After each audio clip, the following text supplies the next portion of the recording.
नमस्कार दोस्तों, मैं मनीष कुमार भोज आप सभी का अपने YouTube चैनल पहाड़ एजुकेशन में हार्दिक स्वागत करता हूं। दोस्तों, आशा करता हूं कि आप सभी लोग स्वस्थ होंगे और साथ ही आपकी आगामी प्रतियोगिता परीक्षाओं की तैयारी बहुत शानदार तरीके से आप लोग कर रहोगे। दोस्तों, जैसे कि आपने कल की सीरीज में देखा था, हमने मनु से संबंधित टॉपिक को लिया था। आज इसी कड़ी में भाग दूसरा मनु से संबंधित आगे का हम देखेंगे क्या क्या चीज़ें इसके अंतर्गत रहती हैं। चलिए शुरुआत करते हैं।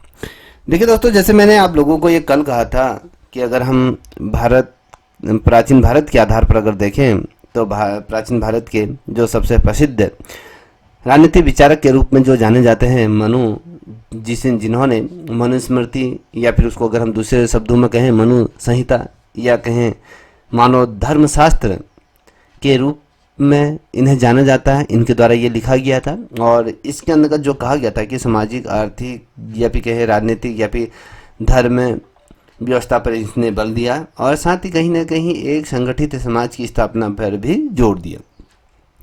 क्वेश्चन पूछा जाएगा, वह कौन से भारतीय दार्शनिक थे जिन्होंने सामाजिक संगठन पर बल दिया?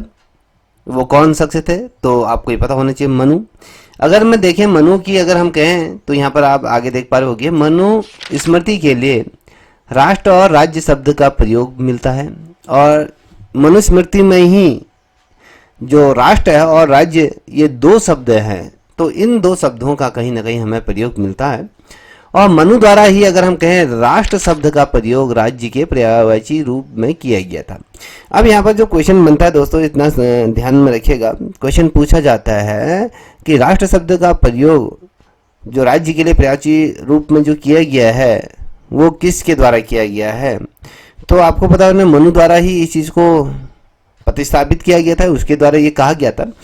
और अगर हम देखें इस किताब के अंतर्गत बात करें, ये मनु की हम बात करें तो इसमें अधिकांशतः अगर हम देखें मनु के जो देश शब्द का जो तात्पर्य होता है, तो उसका जो तात्पर्य है वो राज्य से नहीं अपितु विशेष स्थान या कहेंगे क्षेत्र से संबंधित ये जाना जाता है। देखिए, जब मनु ये कहते हैं कि भैया जो देश है, देश काल परिस्थिति जब हम बात करते हैं, तो जब हम देश की बात करते हैं, जो देश शब्द है तो वो राज्य के नहीं किया जाता है, वो किसी विशेष ऐसे स्थान के बारे में कहा जाता है या ऐसे क्षेत्र के बारे में कहा जाता है जहाँ पर जो राजा है, राजा की संप्रभुता रहती है। ठीक है। अब अगर हम देखें मनु के विचारों की अगर हम बात करते हैं, क्योंकि हम मनु के राजनीतिक विचारों की ही बारे में हम यहाँ पर चर्चा करते हैं, तो मनु के अगर प्रमुख विचार आपके सामने मैं रखूं, कुछ चीज़ें आपके सामने रख देता हूं, उसके बाद आगे का ये चीज़ें हम आगे वो कंटिन्यू करेंगे। जैसे मैं कहता हूं कि राजधर्म और साथ ही न्याय व्यवस्था, साथ ही सामाजिक व्यवस्था और राजकीय व्यवस्था और अराजकता का विरोध, ये सारी चीज़ें मनु के जो विचार हैं उसके अंतर्गत इसको रखा गया है। अगर हम देखें राजधर्म की जब हम बात करते हैं तो मनु ने राजा को धर्म, अर्थ, काम और मोक्ष की प्राप्ति में कहीं ना कहीं सहायक ये माना है और साथ ही अगर कहें तो कहीं ना कहीं इसको धर्म से भी जोड़ा है, तो इसको इसीलिए कहा जाता है राजधर्म के रूप में इसको प्रतिस्थापित इनके द्वारा किया गया। जब मैं कहता हूं कि न्याय व्यवस्था की जब हम बात करते हैं तो इसके अंतर्गत मनु ने अगर कहें निरपक्ष न्याय की बात कही गई है और कहीं ना कहीं उचित न्याय प्रशासन की आवश्यकता पर भी कहीं ना कहीं बल दिया गया है। क्वेश्चन पूछा जाएगा कि निरपक्ष न्याय और उचित जो न्याय प्रशासन की स्थापना पर किस विचारक द्वारा बल दिया गया है? तो आपको ये पता होना चाहिए, जो विचारक रहे वो मनु रहे, मनु के द्वारा ही इन चीज़ों को लिखा गया है या उनके द्वारा इन चीज़ों पर बल दिया गया है। दोस्तों, ये याद रखिएगा, ये बहुत ही महत्वपूर्ण है। बेसिकली आप इस पर नोट से बनाते हुए चलेगा। ठीक है।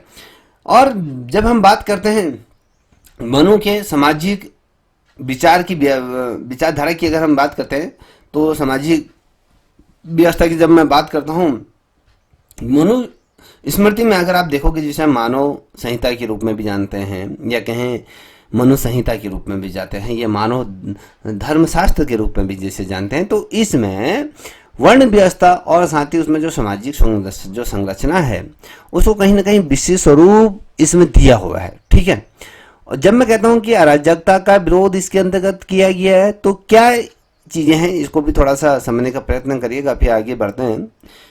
जो मनु है, मनु ने जैसे अराजकता के जो दोष हैं उनकी ओर कहीं ना कहीं ध्यान दिया है, और साथ ही कहीं ना कहीं सुव्यवस्था शासन पर भी इसके द्वारा बल दिया गया है। जो अराजकता है हो रही है समाज में, उसको कहीं ना कहीं छटकाने का कार्य किया है, या उसको दूसरे शब्दों में कहें तो कहीं ना कहीं उसका विरोध कहीं ना कहीं दर्ज किया गया है। ऐसी अराजकता को कहीं ना कहीं एक सुव्यवस्थित जो शासन व्यवस्था है उसको प्रतिस्थापित करने पर कहीं ना कहीं बल मनु तो देते हैं। इस चीज़ को ध्यान में रखिएगा। जब मैं कहता हूँ कि मनुस्मृति का जो महत्व है, अगर हम बात करें तो कहीं ना कहीं मनुस्मृति जो हमने जिसको कहते हैं कि प्राचीन भारतीय समाज की जो राजनीति है, चाहे वो सामाजिक रही हो, चाहे वो धार्मिक व्यवस्था के आधार पर रही हो, कहीं ना कहीं इस चीज को ये दर्शाता है। या देखिएगा, अब हम बेसिकली अगर हम जब बात करें कि भैया मनु की, जब हम आपके सामने मैं जब रख ही रहा हूं इसको, तो मनु के अनुसार क्या कहा जाता है। देखिए, राज्य की आवश्यकता मानव जाति के जो बुराई है, जो बुरे इरादे हैं और साथ ही अनियंत्रित जो आदतें हैं उनके कारण थी।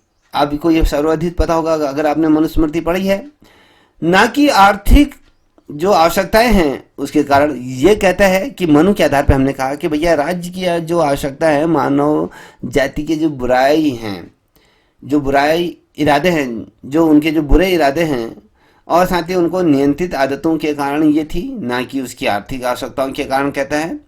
और जब हम बात करें कि मनु के आधार पर जिस तरीके से उसने अपनी चीज़ों को रखे हैं, राज्य की जब हम बात कर रहे हैं तो उस राज्य में राजा के जो चीज़ें होती हैं, हम इस पर से तौर पर अगर मैं रखूं, राजा के जो राज्य में ना चोरी, ना परिश्रम और ना ही दुष्ट वचन, ये जब हम कहते हैं गलत शब्दों का या गलत शब्द बोलने का, और ना ही किसी प्रकार का जो डाकू बन जाते हैं शासकीय कार्य की तरह पे, अभी जो बहुत अपने आप को वो समझता है कि मैं डाकू बलशाली हूँ।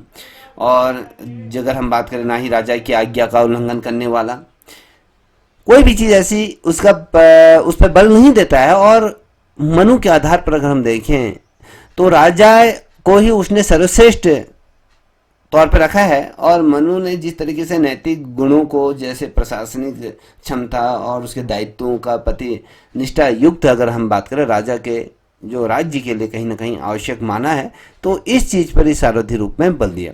मैंने पूर्व में भी आपसे कहा था कि मनु के जो राजनीति विचारकों की हमें अगर बात करते हैं तो ऐसा प्रतीत होता है कि भैया हमें उन्होंने जिस तरीके से पाश्चात्य विचारकों के सम्मान ही नहीं, बल्कि अगर हम देखें कुछ क्षेत्रों में जो पाश्चात्य विचारक रहे हैं उससे भी बढ़कर राज्य और शासन की जो बहुत ज़्यादा हमें आवश्यकता होती है, जिसे हम परम आवश्यकता की जो बात करते, तो कहीं ना कहीं उसको भी स्वीकार किया है।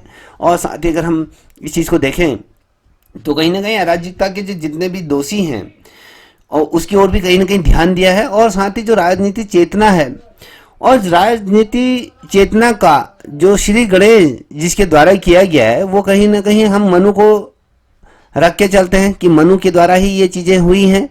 अब देखिए, अब यहाँ पर आगे बढ़ते हैं, यहाँ पर से आपको मैं लेके चलता हूँ।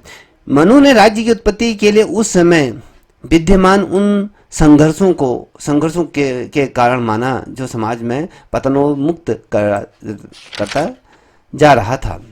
और अगर हम देखें यही चीज़ें राज्य की जो, अगर मनु के राज्य की परिप्रेक्ष्य में अगर हम बात करें तो कहीं ना कहीं जो उत्पत्ति माना गया है वो दैविक सिद्धांत के बल को कहीं ना कहीं, बलन को कहीं ना कहीं समर्थक रूप में कहीं ना कहीं मानता है। कहीं ना कहीं राज्य की उत्पत्ति दैविक शक्ति के रूप में माना जाता है और राजा को उसमें सर्वश्रेष्ठ भूमिका के रूप में माना जाता है। और मनु को कहीं ना कहीं दैविक पुरुष के रूप में माना जाता है कि जो सृष्टि के रचयिता या कहें उसको आगे निरंतर अग्रसर करने का कहीं ना कहीं दायित्व मनु को ही समर्पित होता है। और अगर हम देखें ऐतेतर ब्राह्मण में, जो एक किताब है ऐतेतर ब्राह्मण में, राज्य की उत्पत्ति का जो कारण धर्म और अधर्म के बीच हुए लंबे संघर्ष का परिणाम है।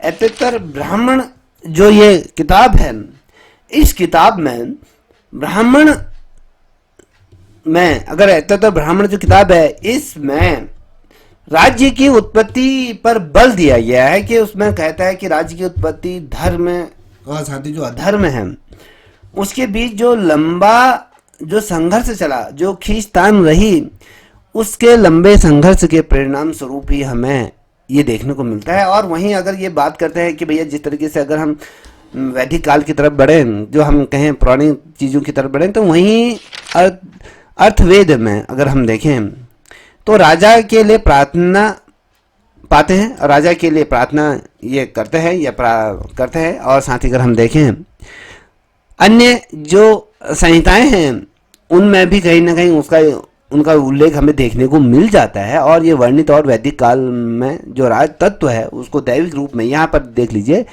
ये वर्णित तथा दैविक काल में राज तत्व रूपी दैविक रूपी रूप में अगर हम देखें ये प्रकट करते हैं। अगर हम इसको स्पर्श रूप में देखें, कहीं ना कहीं हम इसको खारिज करते हैं। और एक कहीं ना कहीं एक बात बिल्कुल भी स्पर्श है, ये चीज़ें जो भी कहा गया कि दैवी शक्ति के रूप में मानते हैं, तो ये बात कहीं ना कहीं बिल्कुल स्पर्श है। और राजा और ईश्वर की जो समानता उसके क्रियाकलापों के कारण समान मानी जाती है, याद रखिएगा। और जो ईश्वर है, ईश्वर की समानता और जो राजा है उसकी से समानता उसकी क्रियाकलापों के आधार पर समानता के कारण ये होती है। इसमें कहा गया है, जब हम बात करते हैं कि उत्तर वैदिक काल की जब हम बात करते हैं तो उत्तर वैदिक साहित्य में भी राज्य की उत्पत्ति के दैविक सिद्धांतों को पुष्टि ये प्राप्त होता है, कहीं ना कहीं उसकी पुष्टि करता है। देखिए अगर हम बात करें जो उत्तर वैदिक साहित्य है, उस साहित्य को अगर आप विस्तार पूर्वक अगर पढ़ोगे, इस साहित्य में भी कहीं ना कहीं इस पर बल दिया गया है कि जो राज्य की जो उत्पत्ति जो हुई है कहीं ना कहीं वो दैविक सिद्धांत के आधार पर ही हुई है, उसकी भी कहीं ना कहीं ये उस पे मोहर लगाता है। और इसका जो पहला रूप हमें जो देखने को मिलता है जो महाभारत के जो शक्ति पर्व में देखने को मिलता है। क्वेश्चन पूछा जाएगा कि दैव जो राज्य की उत्पत्ति दैवी सिद्धांत की पुष्टि सर्वप्रथम किसके रूप में देखने को मिलता है, क्वेश्चन बनता है। तो आपको पता होना चाहिए कि भैया ये चीज़ें हमें महाभारत के जो शांति पर्व है वहाँ पर हमें देखने को मिलता है। और इसके इतर अगर हम देखें, ये कहता है कि पर्व के 67वें अध्याय में मत्स्य न्याय को समाप्त करने हेतु जो मनुष्यों ने ब्राह्मण द्वारा मनु को राजा बनाया जाने का भी उल्लेख मिला। अगर हम 67वें अध्याय को अगर देखें, मत्स्य न्याय को अगर हम देखें, उसको अगर पढ़ें तो उसको कहीं ना कहीं मत्स्य न्याय को समाप्त करने के लिए जितने भी मनुष्य हैं, मनुष्यों ने ब्रह्मा द्वारा, अगर हम कहें मनुष्यों के लिए ब्रह्मा द्वारा मनु को जो राजा बनाने का यहाँ पर उल्लेख मिलता है। इस चीज़ का ये तमाम चीज़ें देखने को मिलती हैं। और जब हम देखते हैं, अगर हम मनु को अगर हम विस्तारित रूप में देखते हैं, तो इसी क्रम को अगर मैं आगे बढ़ाऊं तो राज्योत्पत्ति दैविक सिद्धांत पर विचार प्रकट करते हुए मनु ने उस अराजक दशा का भी वर्णन किया है जिसमें राजा का अस्तित्व नहीं था। अब यहाँ पर राजा का अस्तित्व को भी कहीं ना कहीं नकारा जाता है। और मनुष्य का जो मनु का विचार था कि एक समय था जब लोग बिना राजा के रहते थे और भय से आतंकित तो ये रहते थे, अर्थात अगर हम कहें चारों ओर कहीं ना कहीं भय का माहौल ये हुआ करता था। देखिए दोस्तों, जब आप किसी टॉपिक को अगर आप पढ़ते हैं तो उसको आप जब विस्तार से कहानी के रूप में अगर आप उसको पढ़ते हैं तो कहीं ना कहीं वो आपके समझ में आता है, कहीं ना कहीं उसको आप समझने का प्रयत्न भी करते हैं और वो चीज़ें लंबे कालांतर तक आपको याद रहती हैं, क्षण भर के लिए नहीं होती हैं। अगर आप वन लाइनर क्वेश्चन या डीप नहीं पढ़ते हैं तो वो फिर क्षण भंगुर के समान होता है। इसलिए आप डीप चलिए। अभी आपको अच्छा नहीं लग रहा होगा, जो बच्चे डीप पढ़ना चाह रहे हैं तो उसको लिए वो बेहतर है।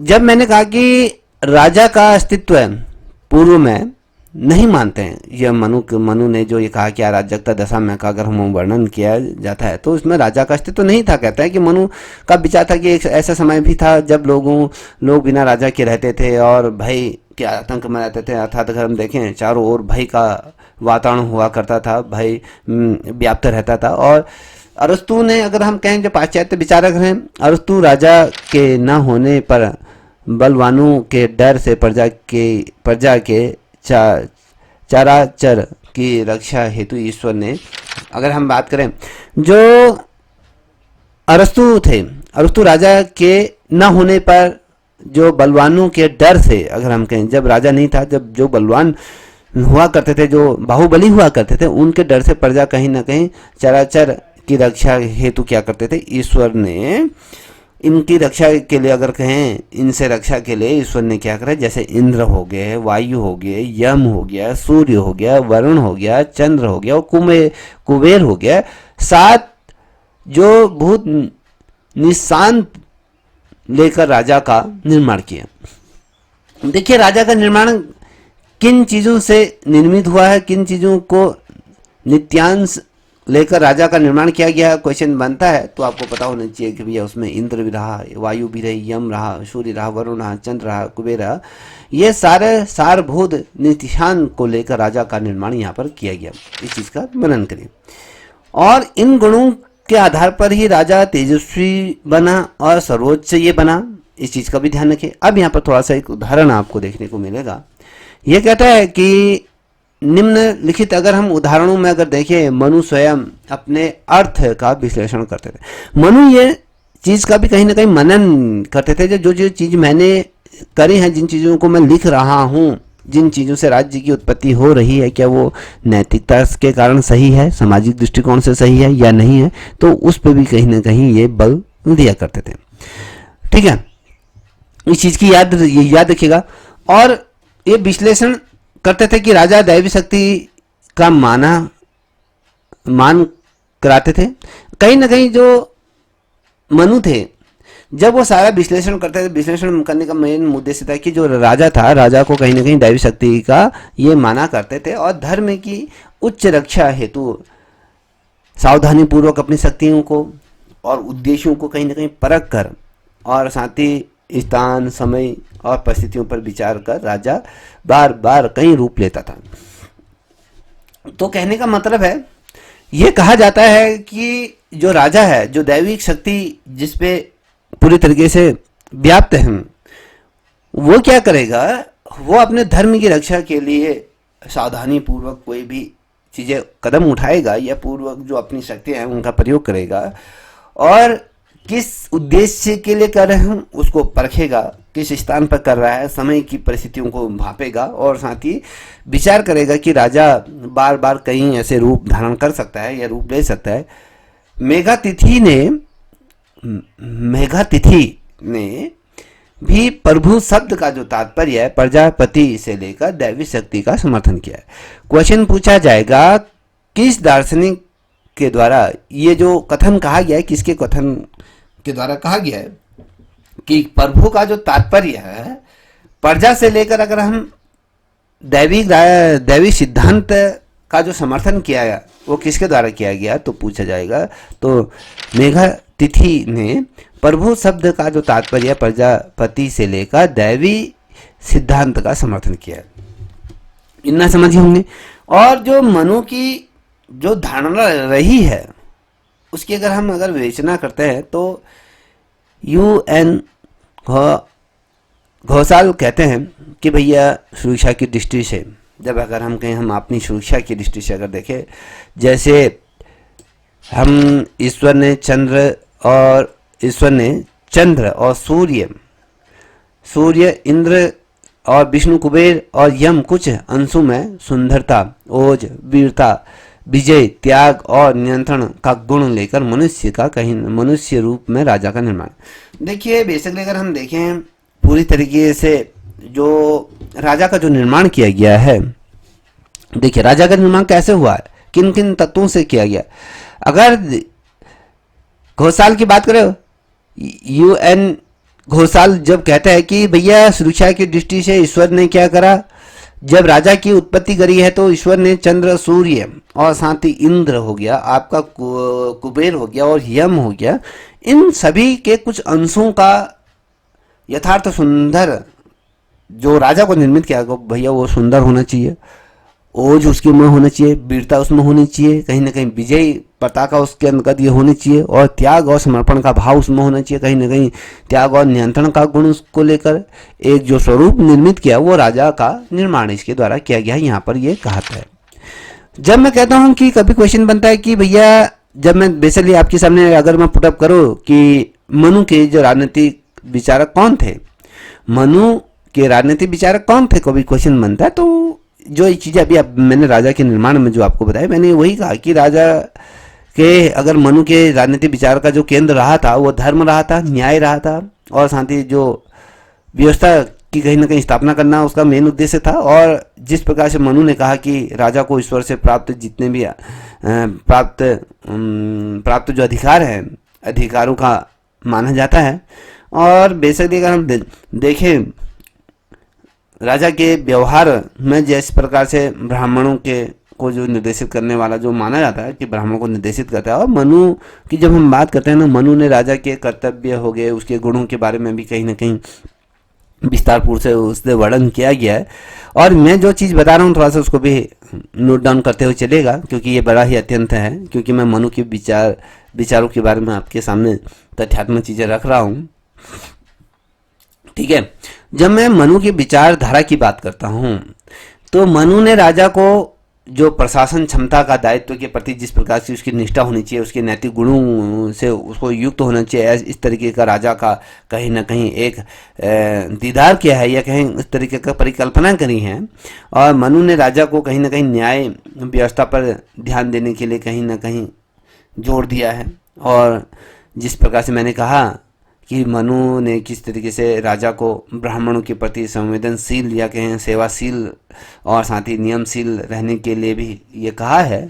और जब हम बात करते हैं कि भैया जो मनु थे, मनु कहीं ना कहीं राजा को जनता के प्रति अपने जो मैंने कहा कि दैवी उत्तरदायित्वों को कहीं ना कहीं समझाने में या धर्म की आचरण करने के लिए कहीं ना कहीं उस पर प्रतिबद्धित होता है, और उसको कहने का पर भी वो संकोच नहीं होता कि राजा का जो मेन उद्देश्य है कि जो दैविक शक्ति की जब हम कहें राजा की बातों को कहीं ना कहीं समाज में उसको माने, समाज उसको कहीं ना कहीं अनुसरण करे उस चीज़ का। और जो मनु है, मनु ने राजा को कहीं ना कहीं कुशल मंत्रियों के साथ काम करने के लिए कहा कि भैया राजा ऐसे लोगों के साथ कार्य करे जो बहुत ज़्यादा कुशल हो और समझदार हों। और साथ ही अगर जब मैं बात करता हूँ कि यार हम जब मनु की बात जब करते हैं तो मनु ने कहीं ना कहीं राजा को दंड भय से ही लोगों को कहीं ना कहीं राज्य के अस्तित्व को स्वीकार करने के लिए भी कहा। अगर राज्य में लोगों के हृदय में राजा के प्रति अगर डर नहीं है तो कहीं राज्य का संचालन करना बड़ा मुश्किल हो जाएगा। कहीं ना कहीं मनु ने राजा को दंड भय से जो राज्य के अस्तित्व को कहीं ना कहीं स्वीकार किया है। और जब हम बात करते हैं राज्य के निर्माणों की बात करते हैं, उसके कार्यों का संपादन की बात करते हैं, तो ये सारी चीज़ें मनु द्वारा उसमें स्पष्ट तौर पर उल्लेखित किया गया है। और मनु की जब हम बात करते हैं तो मनु स्पष्ट रूप में अगर हम देखें, जैसे मैंने कहा जब मनुस्मृति की हम बात कर रहे हैं तो उसमें स्पष्ट तौर पर लिखा गया है ये, और साथ ही ये भी कहा गया है कि प्राचीन सामाजिक और साथ ही राजनीतिक व्यवस्था का कहीं ना कहीं एक मूल स्रोत के रूप में कहीं एक ये धर्म को कहीं ना कहीं माना है। और मनु का अगर मैं सिद्धांत की बात करता हूँ तो मनु के सिद्धांत में जब मैंने पूर्व में भी कहा है, फिर से दोबारा मैं कह रहा हूँ कि राजा का जो कर्तव्य है, राजनीतिक व्यवस्था है, न्याय है और सामाजिक व्यवस्था से जुड़े विचार उसके अंदर सम्मिलित किए जाएंगे। और मनुस्मृति में भी इसका आप लोगों को उल्लेख मिल जाएगा कि राजा को धर्म और दंड का ज्ञान होना चाहिए, राजा को किस प्रकार से प्रजा की सुरक्षा के कल्याण के लिए काम करना चाहिए, राजा को कहीं ना कहीं महत्वाकांक्षी होना चाहिए और उसके क्षेत्र के लिए विस्तृत होना चाहिए। और राजा की जब हम बात करते हैं, राजा को नैतिक गुणों और प्रशासनिक क्षमता उसके अंदर होनी चाहिए, दायित्वों के प्रति उसका निष्ठावान होना चाहिए, उसको काम करने का तरीका आना चाहिए। राजा को कहीं ना कहीं प्रजा के प्रति अपनी दैवी जो दायित्व दिए गए हैं, जो उत्तरदायित्वों को कहीं ना कहीं समझना होगा कि राजा को किस लिए निर्मित किया गया है। राजा को धर्म अनुकूल तरीके से आचरण रखना चाहिए, राजा को जो सार्वजनिक धन का दुरुपयोग नहीं करना चाहिए। जब मैं मनु के न्याय सिद्धांत की जब हम बात करते हैं तो न्याय की जब हम बात करते हैं तो मनु ने जिस प्रकार से न्याय और समानता की अवधारणा पर बल दिया है, और मनु ने विधि दंड की जब हम बात करते हैं और न्याय सिद्धांतों में कहीं ना कहीं संहिताबद्ध तरीके से उसको रखा है। और साथ ही मनु की जब हम बात कर ही रहे हैं, उसके जो मूल न्याय सिद्धांत थे या उसकी अपीली जो न्यायाधिकरण थे वो राजा को कहीं ना कहीं मिलते हैं। और मनु ने माता होगी, बहन होगी, या कहें मैं पुत्री के साथ किसी तरीके से एकांत में नहीं रहने की भी कहीं सलाह दी है। अगर मनु कहते हैं कि भैया जो राजा है या भी कोई भी व्यक्ति है तो माता होगी, बहन होगी और पुत्री के साथ एकांत में नहीं रहने की सलाह दी, उनको एक साथ नहीं रहना चाहिए। और मनु ने जिस तरीके से नारी रक्षा का दायित्व पर भी कहीं ना कहीं राजा पर बल दिया है, तो ये याद रखिएगा, ठीक है। तो इस तरीके से ये चीज़ें होती हैं, ठीक। अब बात करेंगे, इसको आगे बढ़ाते हैं। मैं तुम्हें बहुत डीप लेके चल रहा हूँ। अगर आपको ये सिंगल अच्छी लग रही हो तो मैं आपसे यही दरख्वास्त करूंगा कि इस चैनल को भी आप सब्सक्राइब करें। अब देखिए मैंने क्या कहा, जब ये कहते हैं कि भैया राजा का निर्माण किस तरीके से किया जाना चाहिए, राजा का निर्माण आपकी सुंदरता लिए बैठा हो या ओज हो या वीरता हो, त्याग हो, और साथ ही ये नियंत्रण का गुण लेकर राजा का निर्माण किया। और जब हम बात करते हैं, इससे मनु का जो विचार है, दैविक विचार प्रकट होता है। कहीं ना कहीं उसका तात्पर्य अपने सभी जो पूर्ववर्ती के जो दैविक विचार के साथ सारथी उन्नत तार्किक है, और उसके प्रमुख कारण के रूप में अगर कहें संविदा सिद्धांत के तत्वों का भी समावेश माना जाता है। अनुबंध की अवधारणा उदाहरण से है कि राजा की उत्पत्ति जो बलवानों से डर से प्रजा इधर उधर भागने का जो चराचर की रक्षा के लिए किए हुए हैं। तो मैंने अभी आपको इसका बारे में बताया। अब यहाँ पर थोड़ा सा ध्यान में रखिएगा, यहाँ से थोड़ा सा चीज़ें और क्लैरिफाई होते हुए जाएंगी। जब मनु की जब अवधारणा को अगर हम देखें पूर्ण रूप से, अगर देखें, जब मैंने कहा कि दैविक तत्वों से मुक्त नहीं है, क्योंकि जो राजा होता है, राजा कहीं ना कहीं राजा की उत्पत्ति ईश्वर द्वारा की गई है, इस पे तो बल दिया गया है। न मनु स्मृति में भी इसको कहीं ना कहीं राज्योत्पत्ति संबंधी जो दैवी सिद्धांत तो होते हैं उसको बहुत शानदार तरीके से कहे उसकी विवेचना की गई है। और उसको इस विवेचना के अंतर्गत अगर कहें तो 3 तथ्यों के रूप में प्रकट किया गया है। पहला जो तथ्य था, प्रथम तथ्य राजस्व के राज तत्व का निर्माण अराजकता से रक्षा के लिए और दैवी शक्तियों द्वारा जन भलाई को बढ़ावा देने के लिए किया गया है। और यही सारी चीजें अगर मैं कहूं जो दैवी सिद्धांत का जो मूल विचार रहा है ना, ये जो पहला कथन जो मैं आपके सामने रख रहा हूं, मैंने कहा कि 3 सिद्धांत हैं। अगर आप मनुस्मृति को देखोगे, मनुस्मृति में वर्णित जो राज्योत्पत्ति, जो राज्य की उत्पत्ति से संबंधित दैवी सिद्धांतों की जो विवेचना जो की गई है, वो 3 तथ्यों के आधार पर इसको प्रकट करता है।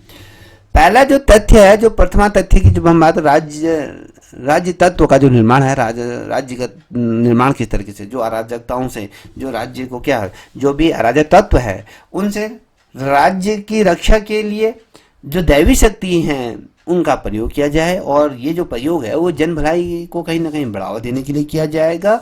और साथ ही अगर हम देखें तो दैवी सिद्धांत का जो मूल विचार रहा है तो उसको लेकर चलता है। और दूसरा सिद्धांत की बात करें तो ये पहला था, दूसरा सिद्धांत के राज्य के दैविक स्वरूप का समर्थन, प्रजा का जो विश्वास पात्रता को बनाए रखना है कि भैया राज्य के जो दैविक स्वरूप की जब हम बात स्वरूप का अगर बात करें तो उसका समर्थन रहा, जो प्रजा में कहीं ना कहीं जब प्रजा भी तो विश्वास करेगी कि राजा है, उसको उस अपने विश्वास पात्र में बनाए रखने के लिए ये किया गया है। और तीसरा जो चीज़ रखी गई है उसमें कहते हैं कि राजा के पद और उसके कार्य दैवी कार्य जैसे होने चाहिए। अब इसमें थोड़ा सा इसको देखिएगा, अरस्तु मनु का दैवी जो राज्य जन कल्याण की दृष्टि से महत्वपूर्ण तथा अति संवेदनशील है। और इस रूप में मनु अपने सभी जो पूर्ववर्ती और उत्तरवर्ती जो दैविक विचारकों में श्रेष्ठ ठहराते हैं। अब अरस्तु की जब हम बात करते हैं, अरस्तु का जो स्टेटमेंट था कि मनु का जो दैविक राज्य का जो कल्याण, जन कल्याण की जब हम बात करते हैं तो उसके दृष्टिकोण से ये बहुत ही ज़्यादा महत्वपूर्ण मानते हैं। और साथ ही मनु जिस तरीके से अपने पूर्वोत्तर अगर कहे उत्तर वैदिक के अगर कहे जो दैविक विचारों को कहीं ना कहीं श्रेष्ठ ये ठहराते हैं। ठीक है, इस चीज़ को याद रखिएगा। अगर हम मनु का जो मंडल सिद्धांत है ना, थोड़ा इसको भी समझने का प्रयत्न करेगा कि मनु का जो मंडल सिद्धांत रहा है और राजा के प्रभाव और उसकी जो शक्तियों को किस तरीके से विस्तारित किया जाना है और किस तरीके से राजनीतिकरण करना है उसका, और ये जो सिद्धांत जो उस समय दिया था, तो कहीं ना कहीं राजा को अपने राज्य का विस्तार करने के लिए हमेशा प्रयास किएरत रहना चाहिए और मंडल सिद्धांत के आधार पर राजाओं को एक दूसरे के साथ संबंध बनाना चाहिए। क्वेश्चन पूछा जाता है कि मनु का मंडल सिद्धांत क्या है, ये किस चीज़ पर बल देता है। ठीक है, तो आपको ये पता होना चाहिए कि जो मनु का जो मंडल सिद्धांत है वो इस स्तर पे बल देता है कि जो राजा है, राजा का जो प्रभाव है वो अपने शक्ति का विस्तार करे। वो विस्तार किस प्रकार से नीति के आधार पर करेगा। और दूसरी तरफ इस सिद्धांत पर भी बल दिया गया है कि भैया जो राजा है वो अपने जो राज्य का जो विस्तार है वो हमेशा क्या करे, निरंतर उसको आगे बढ़ाते हुए चलेगा, उसका विस्तार करने का हमेशा वो प्रयास करता रहे। और शांति जो आसपास के जो राजा हैं, मंडल सिद्धांत के आधार पर अगर जब हम देख ही रहे हैं तो वो कहता है कि राजाओं को एक दूसरे के साथ क्या होना चाहिए, बहुत अच्छा मैत्री संबंध उनके साथ रखना चाहिए। तो इस चीज़ पे भी बल दिया गया है। तो याद रखिएगा ये सारी चीज़ें बहुत ही महत्वपूर्ण होती हैं। ठीक है, अब यहाँ पर थोड़ा सा, और मैं जो चीज़ें बता रहा हूँ वो महत्वपूर्ण है, उनको नोट डाउन करते हुए जो मैं बातें आपके सामने रख रहा हूँ थोड़ा उसको भी याद रख लीजिए, क्योंकि ये चीज़ें बीच बीच में आ रही हैं तो मैं बीच बीच में जो स्मरण हो रहा है तो वो चीज़ें आपको बता रहा हूँ। देखिए, कभी बनेगा कि मनु का जो मंडल सिद्धांत की कुछ बातें आपके सामने मैं जब रखूं, वो क्या थी, मैंने कहा कि राजा जो होता है अपनी राजनीतिक शक्ति का किस तरीके से राजनीतिकरण करता है, राजा को अपने राज्य के किस तरह से विस्तार करना चाहिए, राजाओं के बीच किस प्रकार से संवाद स्थापित करना चाहिए। तो मंडल सिद्धांत में भी यही चीज़ें बातें रखी जाती हैं कि भैया जो केंद्र में जो राजा है होता है, वो राजा का जो मतलब होता है वो अब राजा की जिसकी जो इच्छा होती है उस पर जीत हासिल करने के लिए होती है। मंडल सिद्धांत की जब हम बात करें तो उसमें 12 राज्यों का एक मंडल होता है। क्वेश्चन पूछा जाता है कि मनुस्मृति में जो मंडल सिद्धांत है वो कितने राज्यों का एक मंडल को निर्मित करता है, तो आपको बताना चाहिए 12 राज्यों का एक मंडल होता है। ठीक है, एक मंडल कितने राज्यों का होता है, तो 12 मंडल का ये होता है। आगे ये चीज़ें आएंगी, आगे भी आपको मैं बताऊंगा। जब हमने कहा कि मनुष्य जब राज्य की उत्पत्ति में राज्य की उत्पत्ति की अगर हम बात करते हैं दैवी सिद्धांत पर ही मनु ठहरते नहीं है, वो यहाँ पर स्थित देखिए मनु दैवी सिद्धांत पर ही अपने आप को नहीं ठहराते हैं, बल्कि जो आधुनिक राजा है वैज्ञानिकों की भांति उन्होंने राजा को सप्तांग का क्या करा है, प्रतिपादन किया गया। हमने कहा कि 7 चीज़ों में इसको विभाजित कर दिया गया है। मैं इस चीज़ को भी याद रखिएगा, राजा जो मनु ने सप्तांग को भी कहीं ना कहीं रखा है। अब ये जब मैं बात कर रहा हूँ कि भैया जो आपके जो राजा के जो मनु के सप्तांग सिद्धांत हैं वो 7 तत्व क्या हैं, 7 तत्वों की जब मैं बात करता हूँ तो इसमें उस समय माना जाता था कि राजा को दूरदर्शी, आत्म समन्वयी तरीके से ये कुलीन होना चाहिए, स्वस्थ होना चाहिए, बौद्धिक गुणों से संपन्न होना चाहिए और महावीर होना चाहिए। 7 गुण कहीं ना कहीं उस समय ये होते थे।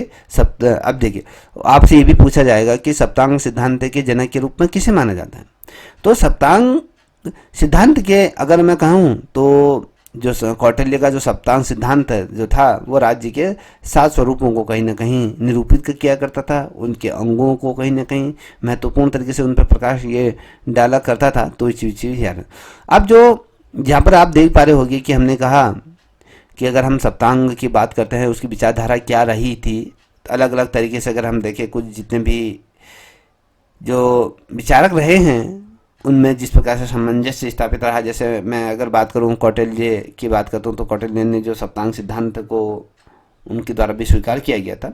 बाद में ऐसे बहुत ढेर से लेख हमें देखने को मिलते हैं, लेखकों द्वारा लेखों को उत्पन्न किया गया, जैसे कि हम कहते हैं महाभारत में मिलता है, पुराणों में मिलता है, धर्मशास्त्रों में भी देखा जाता है कि राजा के जो 7 घटक क्या क्या हो सकते हैं।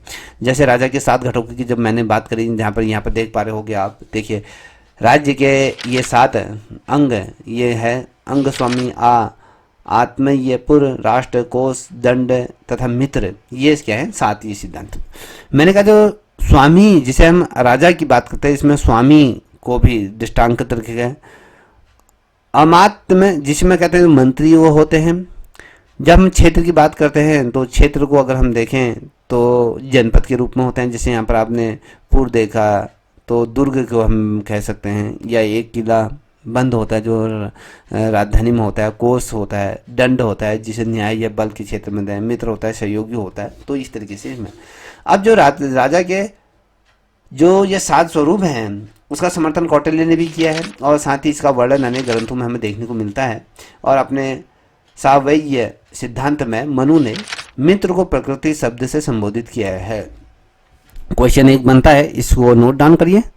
आपको अगर लगता है कि ये अच्छी श्रृंखला चल रही है तो कमेंट करके बता सकते हैं कि इस श्रृंखला को हम निरंतर आगे यूं ही रखेंगे आगे, तो वो आपके लिए भी अच्छा है। ठीक है, तो जब मैं कहता हूं कि क्वेश्चन क्या बनता है कि सावयव सिद्धांत में मित्र को प्रकृति की संज्ञा को संबोधित किसके द्वारा किया गया है, तो आपको पता है मनु ने ही मित्र को प्रकृति शब्द से संबोधित किया गया है, क्योंकि उन्होंने जिस प्रकार से प्रकृति का भाव मध्य जो माध्यम होता है, मध्य विष्णु उदासीन और शत्रु को राज्य की प्रकृतियां कहा है, तो उसके रूप में दिया गया है, तो याद रखिएगा। ठीक है, तो ये कुछ प्रमुख टीकाकार जैसे मेघातिथि ने प्रकृति को 2 अर्थों कारण और स्वभाव के रूप में व्यक्त किया है। देखिए क्वेश्चन पूछा जाएगा कि मेघातिथि ने प्रकृति को कितनी अवस्थाओं में विभाजित किया था, तो अर्थ और कारण के 2 रूप में इसे विभाजित किया गया है। और मनु अपने राज्य के स्वरूप के इस सिद्धांत पर कौटिल्य के समानता ये रखते हैं। अगर हम कहें जो सावयव स्वरूप के अंतर्गत अगर हम देखें राज्य को उसके अन्य सभी अंगों में अंत्योदृष्टि संबंध पूरा जोड़ देता है, तो ये इस चीज़ को भी थोड़ा सा ध्यान में रखिएगा। देखिए थोड़ा सा आपको मैं दूसरी तरफ ले जाऊंगा, कुछ जो हस्ते में नोट से निर्मित किए थे। अब देखिए मनु के राजा संबंधी विचार क्या थे, उसको भी समझने का प्रयत्न करिएगा। मनु ने राजा को अनेक राजाओं के सारभूत अंग से निर्मित माना है, निर्मित बताया है कि भैया सारभूत मतलब कि 7 तत्वों से निर्मित, जो अभी हमने आपके सामने रखा है। जैसे मैंने कहा स्वामी होता है, जैसे राजा होता है, मंत्री होता है, क्षेत्र होता है, दुर्ग होता है, और कोष होता है, न्याय होता है, दंड होता है और मित्र होता है। इन 7 सारभूत अंगों से निर्मित बताया। और राजा ईश्वर से उत्पन्न है, और अगर देखें तो उसका अपमान नहीं हो सकता है, और राजा से देह रखने का अर्थ है स्वयं को विनाश की ओर ले जाना। अगर राज्य में कोई भी अगर राजा से द्वेष रखता है तो उसका में बेसिकली अगर जो चीज़ें हमारे सामने निकल के समझ आती हैं कि राजा से अगर कोई द्वेष रखता है तो उसका विनाश होना तय है, तो ये चीज़ें इसमें दी गई। और मनुस्मृति में तो यहाँ तक लिखा गया है कि राजा में अनेक देवता प्रवेश करते हैं, जैसे कि वो स्वयं एक देवता बन जाता है। जैसे हमने कहा कि आपके उसमें इंद्र होता है, कुबेर होता है, अग्नि होती है, वायु होती है। ठीक है, वो अलग अलग देवताएं क्या करते हैं, राजा में कहीं ना कहीं दैविक शक्तियाँ प्राप्त होती है, राजा उससे निर्मित होता है, तो ये चीज़ें और कहीं ना कहीं देवता के रूप में वो बन जाता है। तो इस तरीके से उसमें चर्चा की गई है। ठीक है, अब जब इस तरीके से चीज़ें माना गया है, जैसे कि मनु हमेशा ये कहते हैं कि राज्य की उत्पत्ति हमेशा दैवी हस्तक्षेप से हुई है, और जिस तरीके से राजा को उन्होंने अनेक देवताओं का सारभूत अंग बनाकर ये बताया है, मिलाकर ये बताया है कि मनु के मुताबिक अगर देखें तो राजा ईश्वर से उत्पन्न माना गया है, इसीलिए उसका अपमान नहीं होना चाहिए। अगर उसका अपमान होगा या उससे सत्वता ली जाती तो उसके दुष्परिणाम होंगे।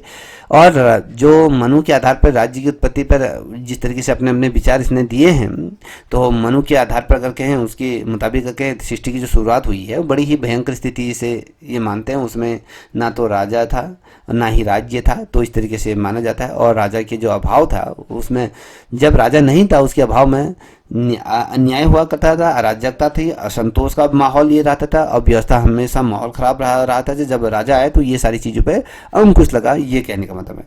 और साथ ही अगर हम देखें मनु की जो राज्य से संबंधी, राजा से संबंधी जो अवधारणा रही है, उसमें कहा जा सकता है कि भैया जो अराजक तत्व है, जो अराजक व्यवस्था को खत्म करने में, संसार की रक्षा के लिए भगवान ने राजा की संरचना करी। अब जैसे हमने आपको यहाँ पर कहा कि राजा में अनेक देवता प्रवेश करते हैं और वो स्वयं एक देवता के रूप में बन जाता है।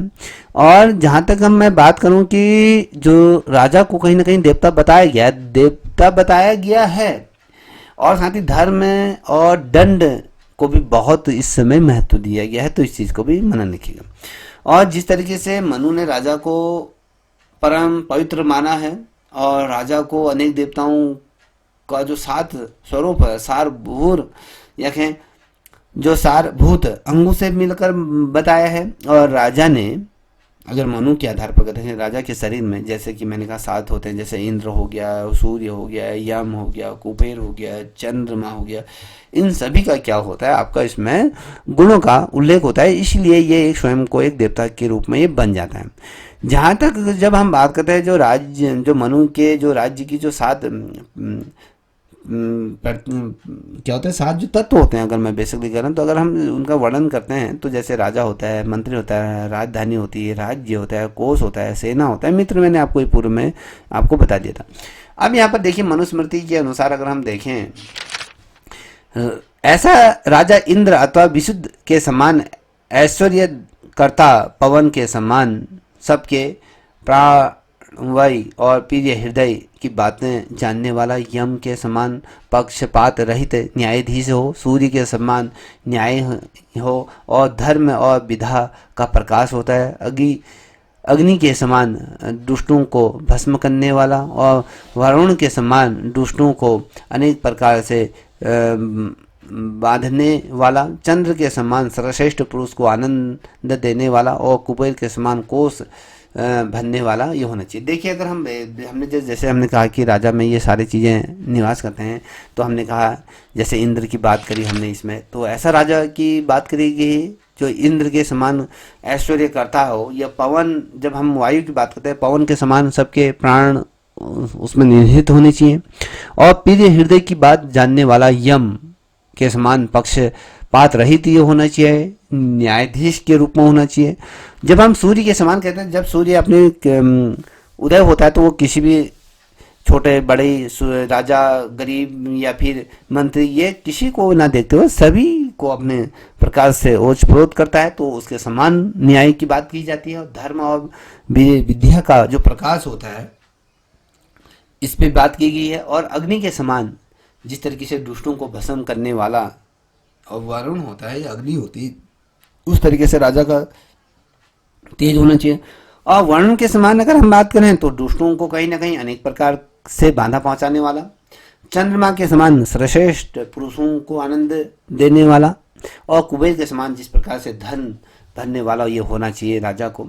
और राजा के गुणों की जब हम बात करते हैं तो मनु ने राजा के गुणों और कर्तव्यों पर विस्तार से विचार प्रस्तुत किया है। वो कहते भी हैं कि भैया राजा को ब्राह्मणों के प्रति विशेष रूप से संवेदनशील रहना चाहिए, राजा को अपनी इंद्रियों पर जो उसकी शक्तियाँ हैं उन पर नियंत्रण करना सीखना चाहिए, उसको उसमें नियंत्रण होना चाहिए, उसे काम मोक्ष आदि से मुक्त रहना चाहिए कि काम मोक्ष होते हैं कि किसी के प्रति हम आकर्षित होना चाहिए, उसके साथ संभोग करना है, या फिर ये जो चीज़ें रहती हैं कहीं ना कहीं कामुकता उत्पन्न करती हैं, तो उसको काम क्रोध, या फिर वो क्रोधित ना हो, किसी को आतुर होके किसी को मृत्यु दंड ना दे दे और राज्य का हनन ना हो जाए, उससे राज्य का पतन ना हो जाए, ये से मुक्त रहित होना चाहिए। अपने काम को और क्रोध आदि से वो उसको हमेशा क्या रहना चाहिए, मुक्त रहना चाहिए और शांत प्रिय वो होना चाहिए।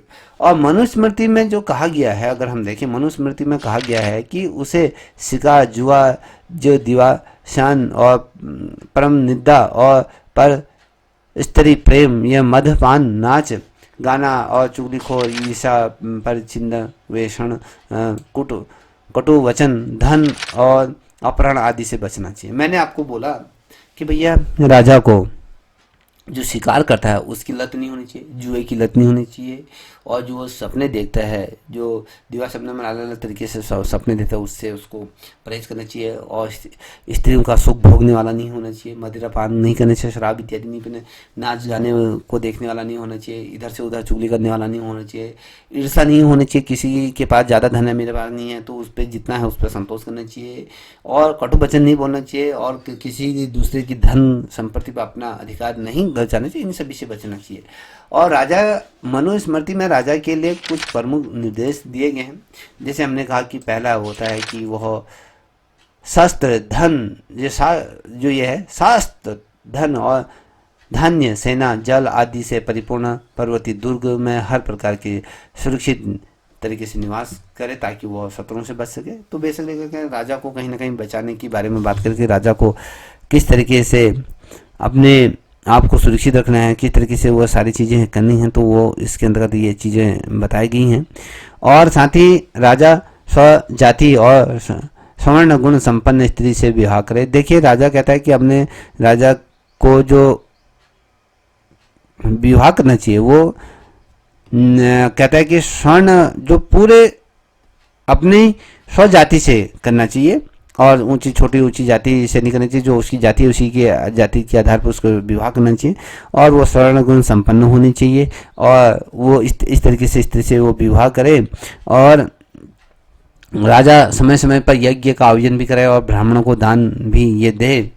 ये इसके अंतर्गत राजा के कर्तव्य बताए। प्रजा से वसूली कर ईमानदार और योग्य कर्मचारियों द्वारा किया जाना चाहिए। और देखिए प्रजा से वसूली ईमानदार और योग्य कर्मचारियों द्वारा किया जाना चाहिए। कह रहा है कि राजा के साथ राजा का संबंध पिता पुत्र की तरह होना चाहिए। जो राजा है और प्रजा है उसका जो संबंध होना चाहिए पुत्र और पिता की तरह होना चाहिए।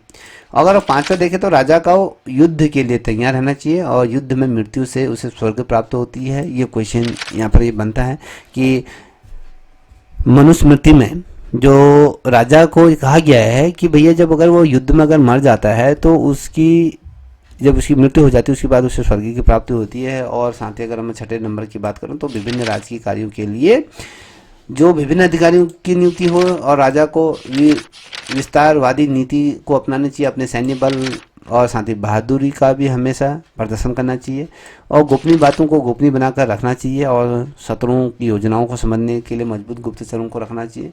अपने जो मंत्रियों हैं उनको हमेशा सदैव विश्वास में रखना चाहिए, और राजा सदैव सतर्क रहे और जो अविश्वसनीय है उस पर बिल्कुल भी विश्वास न करे, जो विश्वास पात्र नहीं है उस पर विश्वास न करे, और विश्वास पात्र पर ही पैनी निगाह भी रखे। जो जिस पर हम विश्वास कर रहे हैं तो उस पर भी अपनी पैनी निगाह रखनी चाहिए। और राजा को राज्य की रक्षा और शत्रु के विनाश के लिए हमेशा तत्पर रहना चाहिए।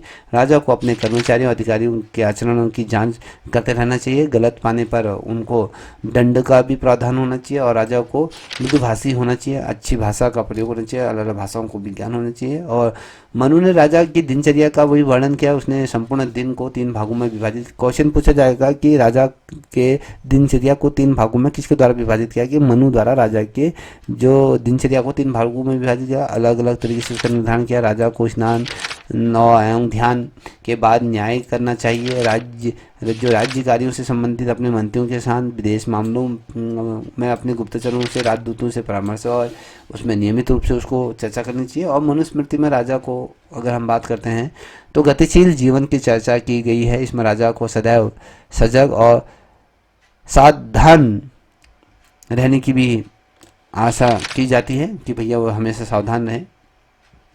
देखिए मनुस्मृति की जब हम बात करते हैं तो उसके अंदर का जो मनु के सिद्धांत है शासन के संबंध में, मनु के शासन संबंधी विचार की जब हम बात करें, मनु के अनुसार अगर देखें तो शासन का मुख्य उद्देश्य होता है धर्म होता है, अर्थ होता है, काम की प्राप्ति में सहायक होना चाहिए। और राजा को हमेशा अपने सहयोगियों के माध्यम से मंत्रियों के उद्देश्य की प्राप्ति में सदैव प्रयत्नशील रहना चाहिए।